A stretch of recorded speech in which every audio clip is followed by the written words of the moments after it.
voici de retour en fait. Comprenez que la technique a ses caprices.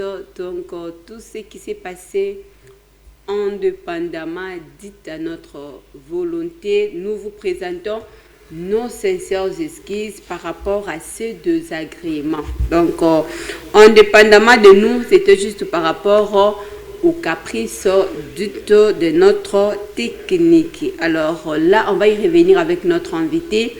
Il est le mieux placé. Présentement, tout ça qui est à niveau juste, il y a une résolution, comme il y a une non-application, il y a un corps au Sinyamaka, Namboka Nabiso, Congo, quelles sont les raisons, quels sont les motifs. Na ramasser réaction, il y a Papa Bernard, puis na ramasser directement réaction, il y a Francine Nakatia. Question Anna. Oui. D'accord, quand vous avez salé ma kimia, les autres cinq la biso ba congolais, toi accompagner d'accord, toi accompagner on a une prise de conscience, une prise de décision pour nous soutenir l'accord. Accord est un processus. Tobani na ba amani, tobani ba biloko nyonso wana, amani 1, amani 2, tokei na ba Luanda, tout ça, tokei na ba résolution nyonso oyo salemaki. Ce qu'il dans le processus, il y a des avancées significatives. Autour de mettre en de côté. C'est ça que j'appelle le processus. Quand on toque côté Amani 1 est raté, Baki Amani 2. Na Amani 2, on a des éléments où les bâtiments qui ont les alaki na Amani 1. Quand on toque dans le processus de Luanda, les lots, tous en a accord, tous en a américain. Ce qu'on a pour arriver à l'accord américain, les lots, vous sentirez un moment sur le plan diplomatique. Diplomatie, il y a ça qui déjà. Parce qu'aucun pays, aucun des Occidentaux va pointer du doigt Rwanda comme agresseur. Tout ça, ce sont des processus. Les autres, Rwanda, yokanina ba Congolais, ba traître, ba Congolais, oyo bazali frustré na ba bien na bango bazali na ngo bosenga, bazuité, ba rallier, bande komususu na kati ya ko manipuler bango, ba bandi ko mener guerre derrière le col appartenait na bango munene Rwanda. Tous ces processus wana oyo ezo salema, c'est ce que biso pe tous s'imprégner nango. Et là les autres salema zali tozo tunake tokomi wapi. Qu'est-ce que nous faisons en tant que population pour tout avancer ensemble? C'est là où on a demandé que quand il y a un mot d'ordre, est-ce que la population doit soutenir la Konzi, doit soutenir la voter? Il y a un moment qui est l'antenne sous les autres, il y a manque de prise de conscience à les Congolais parce que tous les causes à la cima, il y a banguna pour nous soutenir bango pour na kanyaka.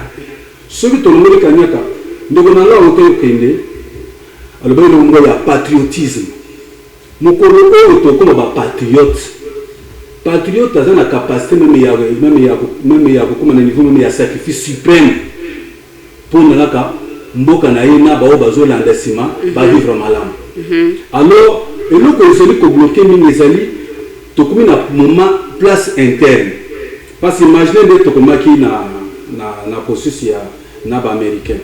Ce qui na kati na biso et que ba groupes armés au nyonso ezali ko boma mikolo nyonso ba congolais et que bango ba keno to tika manduki to le balino ba moko. Est-ce que Rwanda va continuer pour en efficacité? Ba consulter ki bango te ndenge monsieur Martin so réagir parce que azali analyse ya l'accord était signé depuis le 4 décembre 2025. Aujourd'hui nous sommes le 4 février. Pourquoi le Belgérant n'était pas impliqué dans la signature de cet accord? Parce que ce sont eux qui dérangent aussi, ce sont eux qui troublent la population. Voilà. La réaction de M. Martin. Le papa Martin a dit que c'est sous poids. A dit que c'est raison na bateau à béni ba belligérant. A dit que ça déjà certaines crédibilités. Ce ne sont pas des gens crédibles.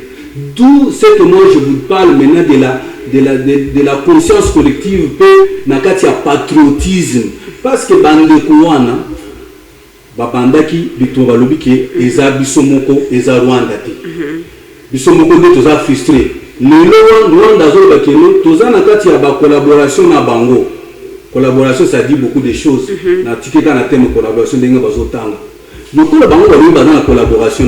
Quand nous avons déjà traité avec Bakonzina Bango, Bato Batindi Bango, pourquoi Bango Bazo ne peut continuer? Bango, il ne faut pas tout ce secours. Bakonzina Bango, Azali Rwanda. Pour les assos Bango, comment on allait traiter avec le Rwanda qui a soutenu ces M23, en même temps traité avec M23? Quelles sont les revendications? Les carrés miniers, et nous pouvons donner crédit à toutes ces choses.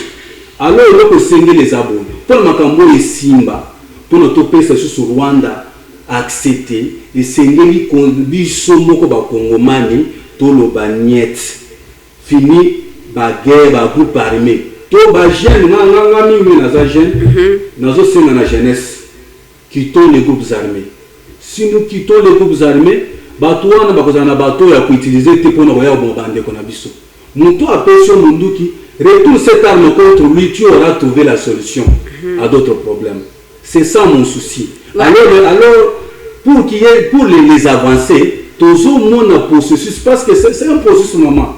Les secours y ata lelo maman tango kazemi asala ka 9 mois.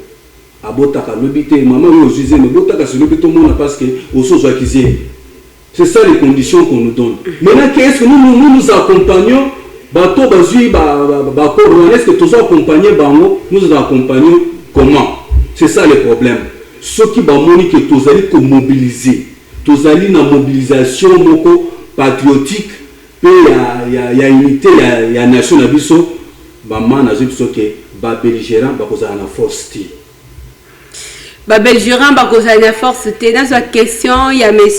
Jean-Paul Amikempe Kozonga, à l'objet le mécanisme de surveillance et de vérification du cessez-le-feu signé depuis le 14 octobre 2025. Où en sommes-nous et que sentez-vous comme étant un changement? Bon, jusque-là, les belligérants n'ont pas respecté, non? Parce que tout mais voilà. Quand on va tout ça, signature à cesser le fait. Qu'est-ce qui a suivi les jours suivants? Basé localité, monsieur. Vous savez que nous bateaux ont la capacité à côté sati. Tant que nous avons processus il y a États-Unis na Kagame. Les jours suivants, nous avons ouvert. Tant qu'on va continuer à ouvrir. Nous plus de 400 personnes. Mais nous avons ouvert. Mais tant qu'on va attaquer Kagame et pas États-Unis, nous va faire des déclarations pour ouvrir. Tant qu'on va ouvrir, nous avons 400 personnes qui vont comment nous pouvons donner toujours crédit à ces gens? Parce qu'ils ont tué. Les autres de nombreux, plus de 1500 personnes qui vont ouvrir.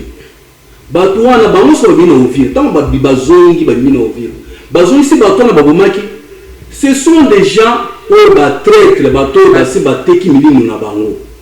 alors pour manipuler. J'ai des amis, des confrères à Ovira. Il y a un confrère dans le société, tant de basalaki, bakote na Ovira, tant bayeba bibabandi osande, bando tambola na ba communauté mususu. Surtout côté qui a les banyamulenge de baïdé biso. Monde ba bande ko créer. Suko ba yebisi ba bato ba banyamulenge. Bino bozawa, bo bimation so bo bimité, ba tu ba bo mabino. Vous voyez la psychose qu'ils ont créée. Ils sont sortis avec un groupe ya banyamulenge.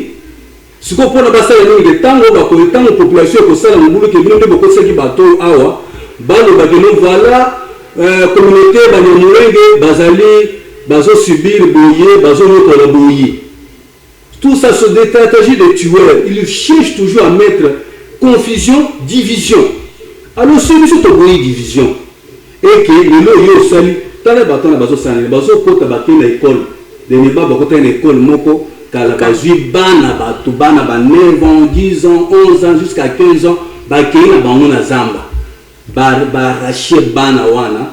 Na ba famille na bango bakena bango bazamba pona bakonisa bango ba former bango pour ba espèce bango minduki. Ces gens là bazoya baza ba bomi. Il faut dire non à ces gens. Ceux qui biso to terminika ceux qui to nomeli traîtrise to terminika na kati ndeba na ovira wana. Tous les jeunes ba temba bikeno boko tate to boman bien to kufa. bao basi minduki ba congolais manduko ba kosi ba wana ba balukeli ba rwanda bazotamona ba wana ba gobeki ba masasi wana ba ko trouver solution oyo tozi pendant 30 ans oyo pour traitise pour une division. Alors ceci to sungani na kati ya ko soutenir même les accords, il faut les soutenir. Il faut pas seulement venir en parler, il faut les soutenir. Nous les soutenons comment? Dans des grandes mobilisations. Dans toute cette mobilisation, même ma communauté, le Congolais a dit non. Pas telle tribu, mais le Congolais a dit non de tout bord. Voilà. C'est ça un peu ce que je parle. Voilà. Donc, si nous avons une question, oh là là, mais c'est tellement belé. Mais c'est Patrick depuis Mongafla. On revient encore avec les gens de Mongafla. On a bien à base à président. On a bien à base à président. Alors, Batatana Bisso, Balobaki, prenez-vous en charge. Etienne Tshisekedi Alobaki, les peuples d'abord. Que sentez-vous comme apport dans leur discours? Ils ont respecté Toté. Les discours, qui va respecter les discours? C'est nous le peuple congolais. C'est nous le peuple congolais. C'est prendre en charge, il faut bien se avec ça aspect. Parce que tous les autres, nous sommes nommé le président, tu fais un peu de ok. Vous comprenez? Le président Félix Antoine Tshisekedi Tshilombo, le président actuel, il a commencé à dire que AVC M23 c'est le Rwanda. Tu vois que biso yoso non? Toujours les années crise politique parce que élection ça m'a dit bien été bona. Souka éliminer Rwanda. Est-ce que nous l'avons soutenu? Dans le Mwanamboka président Nani Kabila père à l'obaki qui est président de la charge. Est-ce que nous sommes en charge? Nous sommes en trahissaï. Mwanamboka est une série de que les peuples d'abord. Les peuples d'abord, ce n'est pas seulement un slogan. Il faut d'abord, il faut toujours instruire, il faut investir dans la kati ya mutu. Mais tout le monde est au lieu de soutenir vision. Il y a un moment sur la vision.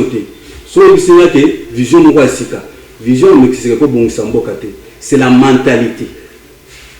Il y a un moment qui change ta façon de penser, change ta vie. Voilà. Alors si nous changeons la mentalité, tout le monde est patriote. Et que nous avons un discours, nous avons diviser biso, azo liboso na biso to télémélier. To bobo li bantivaleur ya to kabola yake, o aza muto ya telle tribu, aza muto ya telle tribu, to ngoli ko kabola. Mentalité à bas ressortissant de. Voilà, il faut tout parce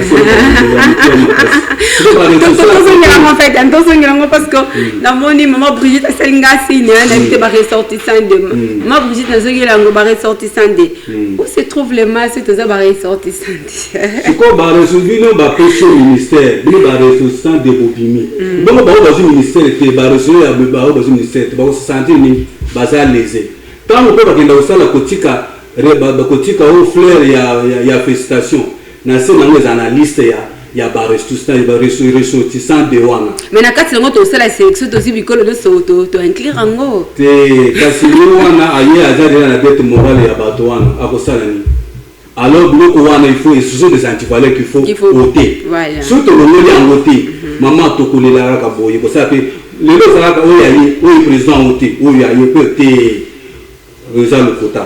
Ils sont surtout soutenir pour tous les Wana.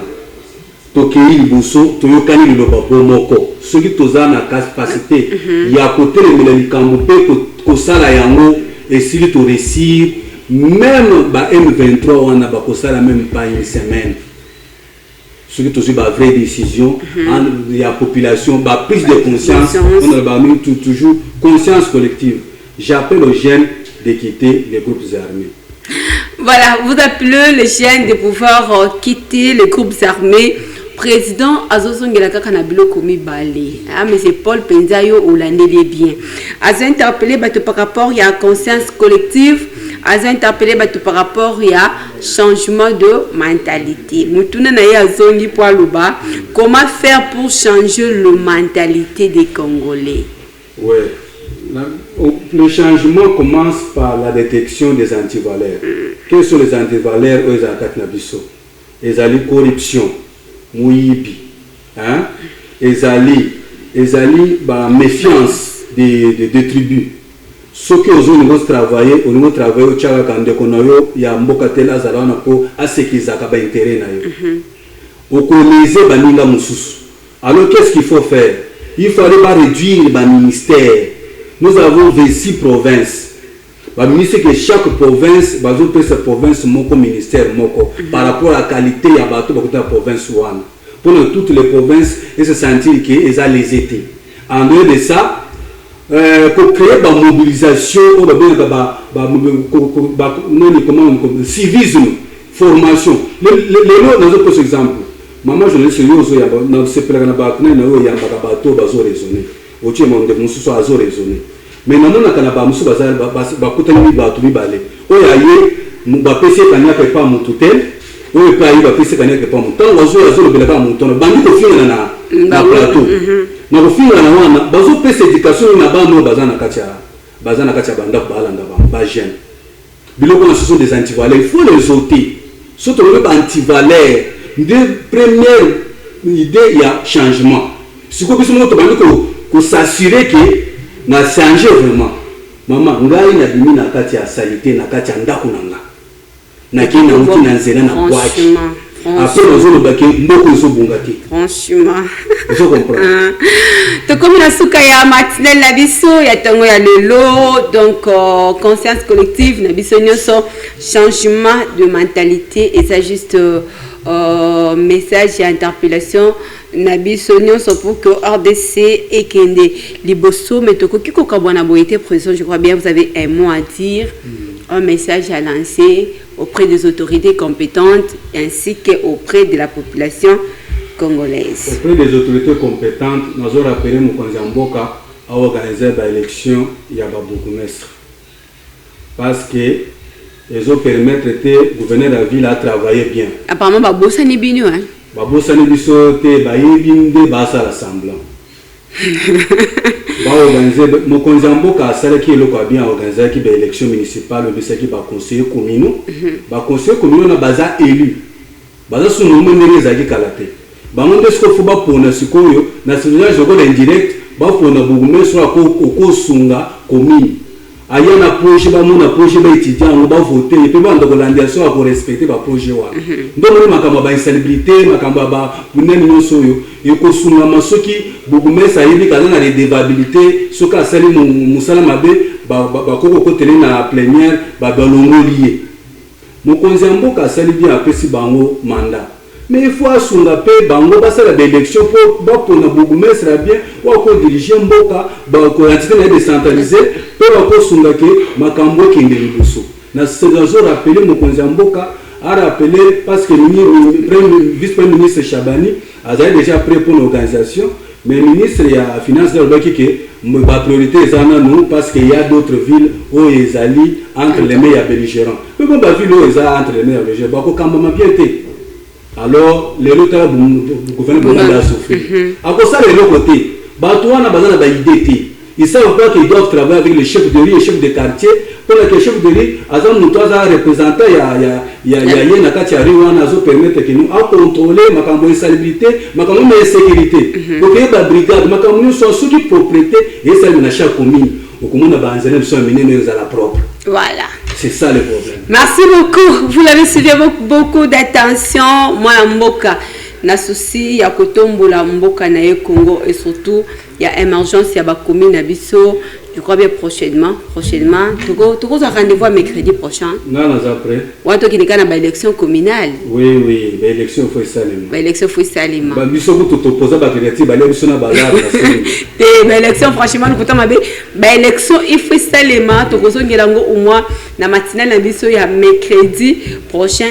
Qu'est-ce qui bloque les élections communal to lukatoye bampeto zo ba suggestion na bino ba réaction na bino et comme la ba konzi Mboka. Merci beaucoup na Jonathan Goma ozaki sima ya caméra. Merci et bonjour à International Naxon Bilongo. Merci na Pasteur Jérémy qui était là assistante. Merci na Papi Kelly Boboa qui était la régie finale. Merci na Arnold. Merci à vous tous en fait. Vous étiez tellement nombreux on ne saurait vous citer des noms.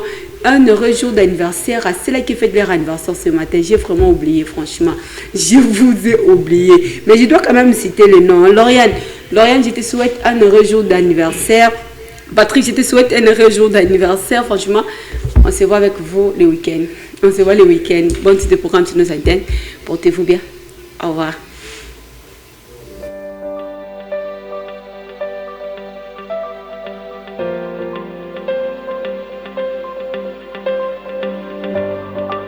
Bonjour Show, chaque matin de 8h.